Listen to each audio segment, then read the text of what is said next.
Assalamualaikum warahmatullahi wabarakatuh. Bismillahirrahmanirrahim. Alhamdulillahirabbil alamin. Assalatu wassalamu ala asrafil anbiya'i wal mursalin sayyidina wa maulana Muhammadin. Allahumma salli ala sayyidina Muhammad wa ala ali sayyidina Muhammad, amma ba'd. Saudara-saudara mahasiswa baru Universitas Islam Malang tahun akademik 2020-2021 yang berbahagia. Puji syukur alhamdulillah kita panjatkan kehadirat Allah Subhanahu wa taala yang senantiasa melimpahkan rahmat, hidayah dan inayahnya kepada kita sekalian sehingga hingga saat ini kita masih diberi kesehatan, kita diberi kesempatan untuk melaksanakan tugas kita sehari-hari dengan baik. Sholawat serta salam senantiasa kita sampaikan pada junjungan kita Nabi besar Muhammad sallallahu alaihi wasallam. Saudara-saudara mahasiswa baru Universitas Islam Malang, tentunya pada kesempatan kali ini pertama kami menyampaikan selamat kepada saudara yang telah bergabung menjadi bagian dari keluarga besar Universitas Islam Malang. Pilihan saudara untuk bergabung dengan Universitas Islam Malang adalah pilihan yang sangat tepat. Universitas Islam Malang pada tahun 2020 ini dinobatkan sebagai perguruan tinggi ranking 44 di tingkat nasional dari lebih dari 4.500 perguruan tinggi. Untuk wilayah Jawa Timur, Unisma masuk dalam perguruan tinggi 10 besar, baik perguruan tinggi negeri maupun perguruan tinggi swasta. Dan untuk di wilayah Malang Raya, Unisma merupakan perguruan tinggi swasta pada peringkat pertama. Oleh karena itu sekali lagi kami bangga dengan kehadiran saudara-saudara semua untuk bergabung bersama kami menjadi bagian dari keluarga besar Universitas Islam Malang. Saudara-saudara, dalam mengikuti pendidikan, tentunya saudara-saudara harus memahami terlebih dahulu bagaimana proses pendidikan itu sehingga saudara-saudara akan sukses dalam menempuh pendidikannya. Pendidikan yang akan saudara ikuti ini adalah pendidikan di jenjang pendidikan tinggi yang tentunya adik-adik saudara-saudara ikuti setelah menyelesaikan pendidikan di jenjang menengah. Lembaga yang menyelenggarakan pendidikan tinggi ini disebut sebagai perguruan tinggi. Perguruan tinggi tempat saudara belajar itu disebut alma mater yang dalam bahasa Latin bermakna ibu asuh. Oleh karena itu saudara-saudara jangan salah memahami makna alma mater.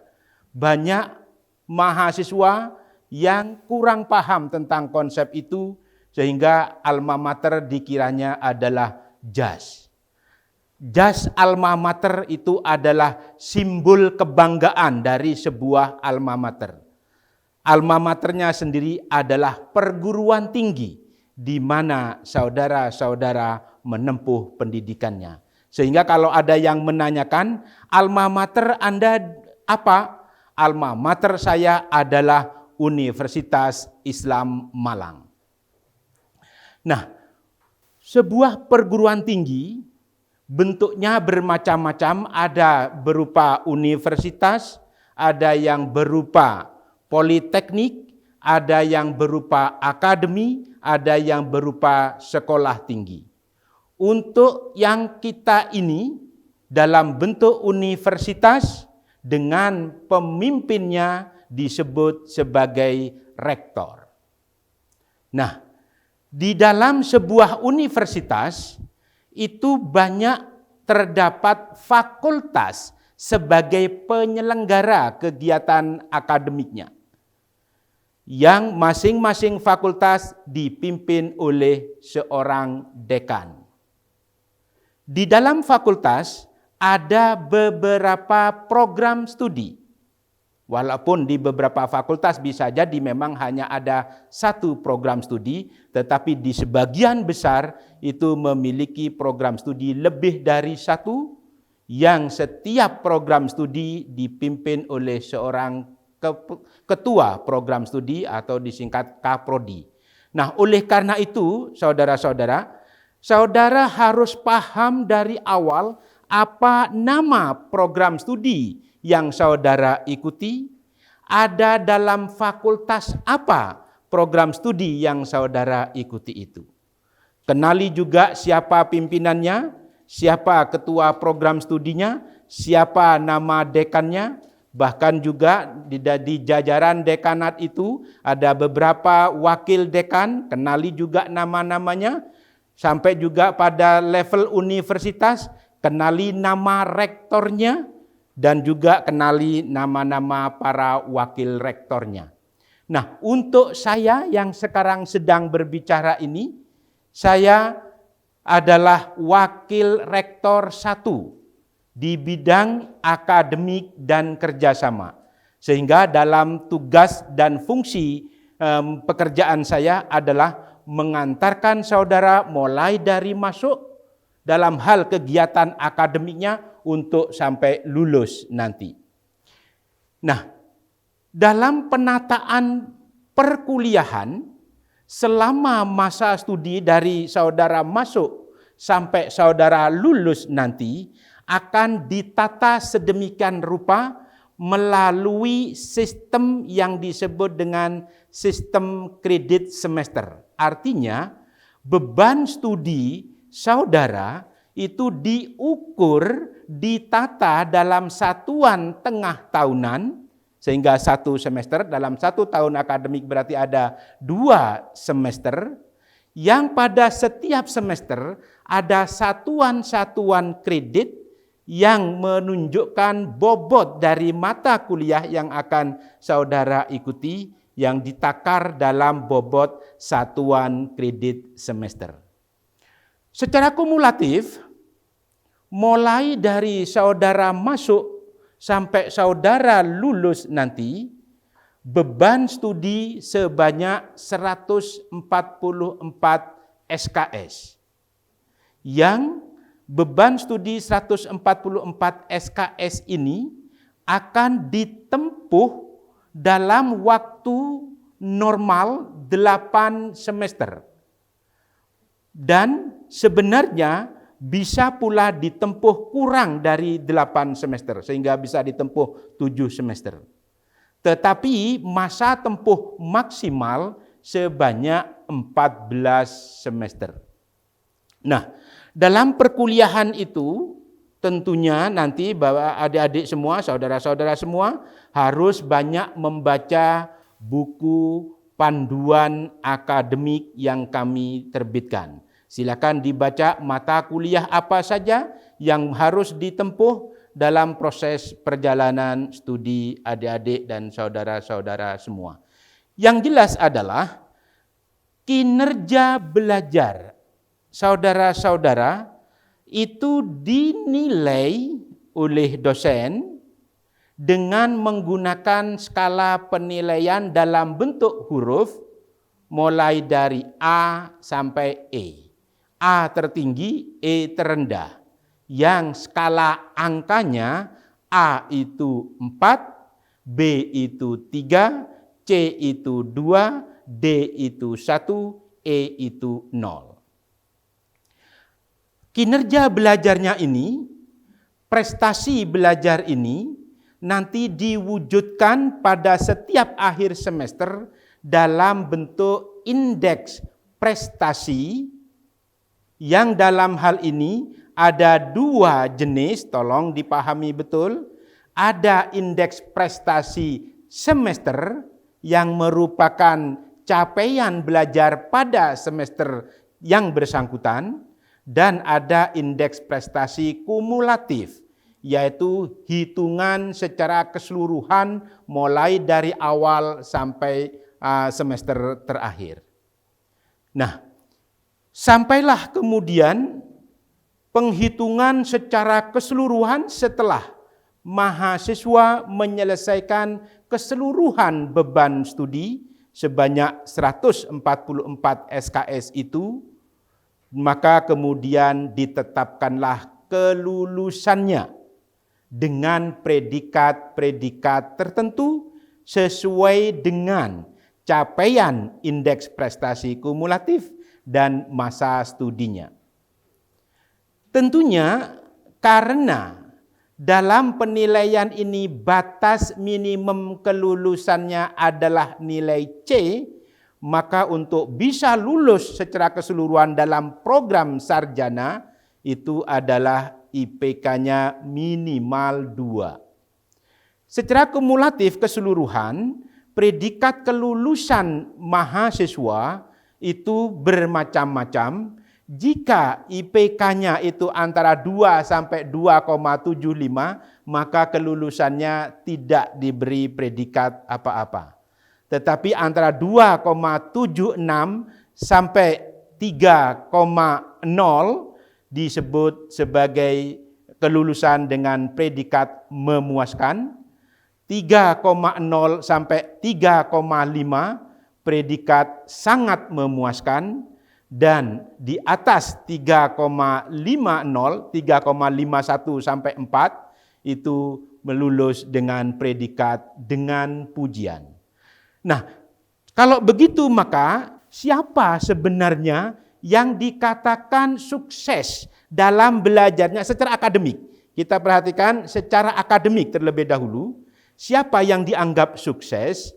Yaitu mahasiswa yang mampu menyelesaikan studinya dalam kurun waktu 8 semester, bahkan bisa jadi kurang dari 8 semester, dan dengan indeks prestasi kumulatif, dengan predikat dengan pujian, atau setidak-tidaknya dengan predikat sangat memuaskan.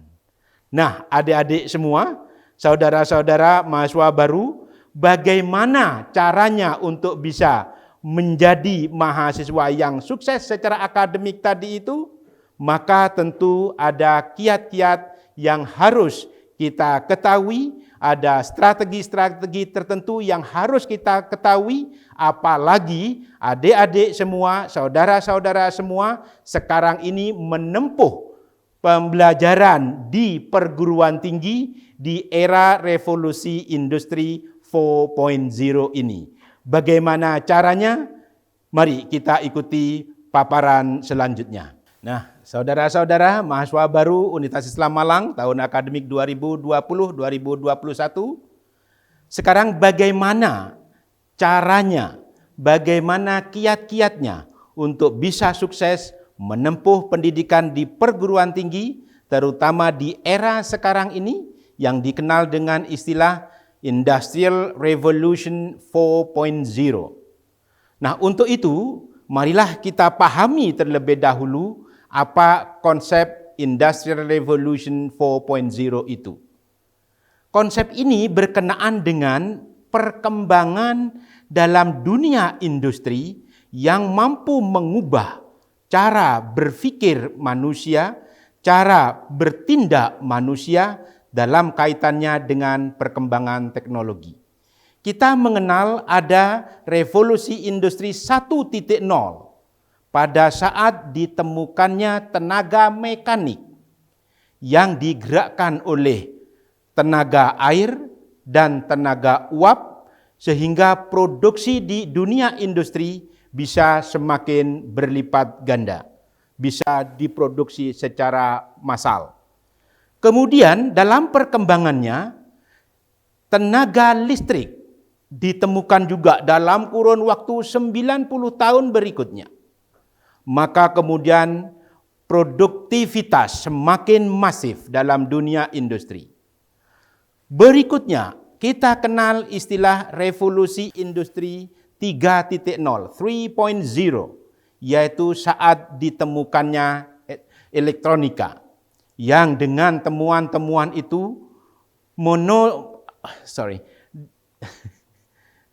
Dikat dulu.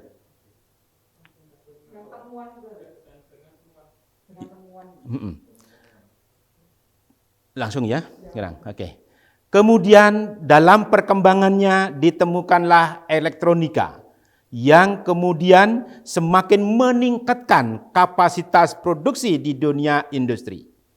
Dan kemudian sekarang kita berada pada era di mana semua sistem yang ada itu tersimpan, tertanam, terakomodasi secara cyber, yang dengan begitu segala sesuatunya dilaksanakan, diselenggarakan secara cyber, sistem cyber.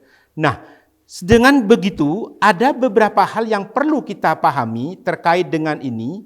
Apa saja sih ciri-ciri dari Industrial Revolution 4.0 itu? Yang pertama, kita kenal istilah Big Data, yaitu model penyimpanan data secara masif, sehingga tidak ada lagi penyimpanan data secara konvensional dalam bentuk kertas segala macam, bahkan penyimpanan sudah dalam dunia cyber secara maya. Yang kedua, adanya Internet of Things, segala sesuatu, informasi sudah disimpan dalam bentuk maya yang bisa dijangkau melalui jaringan internet. Dan yang ketiga, adanya artificial intelligence seperti robot segala macam. Nah, itu semua mengubah cara kita bekerja, cara kita berpikir. Nah, di sisi lain perlu kita pahami juga tentang keterampilan-keterampilan yang dibutuhkan dalam era Industrial Revolution 4.0 ini. Yang pertama, skills yang paling dibutuhkan adalah complex problem solving skill. Keterampilan menyelesaikan permasalahan yang kompleks. Permasalahan yang ada dalam segala lini kehidupan sekarang ini tidak lagi bersumber pada single factor. Single case, single factor tidak lagi. Bisa jadi single case tapi multiple factors. Nah, kemampuan untuk mengatasi masalah dengan berbagai penyebab ini merupakan keterampilan yang sangat dibutuhkan di era sekarang. Untuk bisa melakukan itu, maka keterampilan yang kedua adalah critical thinking. Kemampuan untuk berpikir secara kritis, secara analitis. Curiosity, keingintahuan atas segala sesuatu harus dipupuk, yang kemudian dengan keingintahuan itu maka kita akan lebih kritis dalam melihat segala sesuatu yang ada. Yang ketiga adalah creativity, kreativitas. Nah, dalam konteks era sekarang ini semua orang dituntut untuk kreatif dalam menapaki kehidupannya, mencari hal-hal baru, mencari inovasi-inovasi baru merupakan hal yang tidak bisa dielakkan lagi. Dan yang keempat, empat saja yang perlu saya sampaikan pada kesempatan kali ini, yaitu manajemen. Kemampuan memanage terutama kaitannya dengan people management. Bagaimana mengelola, memanage orang lain sehingga membentuk sebuah teamwork, kelompok kerja yang secara kolaboratif akan bekerja secara bersama-sama untuk mencapai suatu tujuan tertentu. Nah, dengan keadaan semacam itu, di satu sisi keadaan sudah pada posisi Industrial Revolution 4.0, bahkan society-nya sudah mengarah pada society 5.0. Di sisi lain, kebutuhan-kebutuhan keterampilan dalam menata kehidupan seperti yang saya sampaikan tadi, maka pendidikan di jenjang pendidikan tinggi juga mengalami perubahan, dan itulah pendidikan yang akan adik-adik, saudara-saudara ikuti. Perubahan apa saja yang ada dalam dunia pendidikan tinggi dan sebenarnya juga pada jenjang pendidikan-pendidikan yang lain. Yang pertama, pendidikan sudah bergeser dari teacher centered ke student center. Pendidikan sudah bergeser dari berpusat pada guru atau berpusat pada dosen ke pendidikan yang berpusat pada mahasiswa atau siswa. Nah, sehingga dengan begitu pendidikan yang diselenggarakan, termasuk nanti yang akan saudara-saudara ikuti, bergantung pada ditentukan pada kebutuhan apa yang mahasiswa miliki. Mahasiswa butuh apa, maka disitulah pendidikan melayani kebutuhan mahasiswa tersebut. Termasuk aktivitasnya. Kalau dulu lebih banyak guru atau dosen yang aktif, sekarang mahasiswa yang lebih banyak berperan. Yang kedua, beberapa hal yang lain lagi, antara lain berkenaan dengan apa itu? Oke, good. Yang kedua, berkenaan dengan media pembelajaran. Dengan ditemukannya berbagai media pembelajaran yang ada, maka sudah tidak lagi menggunakan single media, tetapi multimedia, dan multimedia ini yang technology based, berbasis teknologi. Nah, oleh karena itu maka berarti nanti akan ada tuntutan-tuntutan pada mahasiswa untuk lebih meningkatkan technological literacy, keaksaraan di bidang teknologi, kemelekan di bidang teknologi. Berikutnya juga berkaitan dengan kalau dulu pendidikan itu lebih banyak mendorong, pushing, tetapi sekarang lebih banyak pada pulling, yaitu memberi contoh, kemudian mahasiswa melakukan dengan kreativitasnya sendiri, melakukan dengan berbagai inovasinya sendiri, sehingga mencapai target-target yang diinginkan. Nah, oleh karena itu, maka secara keseluruhan pendidikan itu akan kita selenggarakan dengan mengikuti pola yang disampaikan oleh PBB terkait dengan aktivitas pendidikan kita, yaitu yang pertama, pendidikan untuk mengajari mahasiswa to learn to know, belajar untuk mengetahui. So, di sini capaiannya lebih banyak pada pengetahuan. Yang kedua, pembelajaran atau pendidikan untuk mengarahkan mahasiswa to learn to do, belajar untuk melakukan sesuatu.